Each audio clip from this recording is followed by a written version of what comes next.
Reflective repatterning, or known as RR, is a way of working with opposites. Way too often we've gone in and thought about our issues that we have in our lives, our head trash that's going on, all these excessive thoughts and problems and old things of the past that are going on and round in our mind. And have been looking for effective therapies to lessen the negative emotional charges and thought patterns that we have. RR doesn't only clear the negative side of the issue, but allows you to fully let go with what's underneath the surface. And that is by learning to heal the resistance to loving the problem.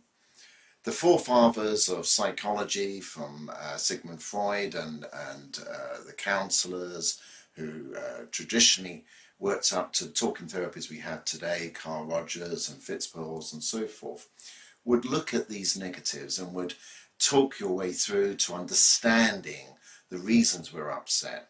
RR does a little bit of the understanding, but really focuses on clearing, so it's no longer an issue. But all of these forefathers worked in the field that the negative side of the issue is just the problem.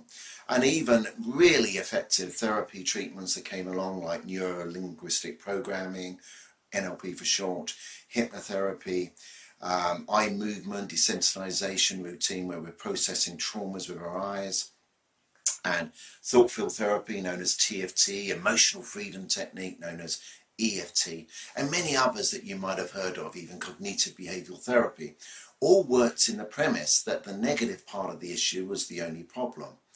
However, anybody who's even had anywhere near what they would call a successful treatment with these therapies, and many of these therapies don't get as far as that, but even what they consider, I can have them close their eyes and imagine saying these words, I love that problem. And often the emotional charge that they are already holding on inside is even far greater than the way they thought negatively about it. Many people would consider to feel negative about a negative issue was obviously a good thing, but they couldn't love it, which meant they couldn't let go, they couldn't forgive. And the resistance to loving a problem, a fear, a phobia, a traumatic event, is far huger in most cases, or in many cases. So we clear that as well. When we use love, most people would say is the most powerful, passionate energy of all. And the opposite for many is hate. And when we use these polarity differences of love and of hate, then once we work with these and balance these, we create a neutrality. If we think of a magnet has a north pole and a south pole. Think of a magnet with a love pole and a hate pole.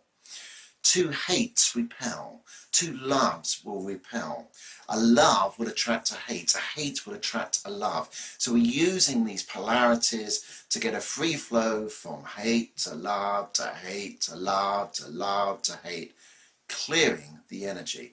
This gives a state of neutrality, giving the person who has received the RR or done the RR on themselves at home or wherever, a free state of freedom, choice and flexibility.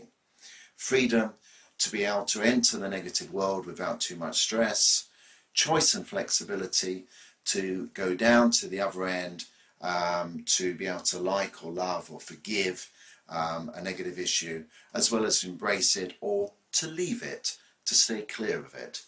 Freedom, choice and flexibility is something that RR gives to everybody.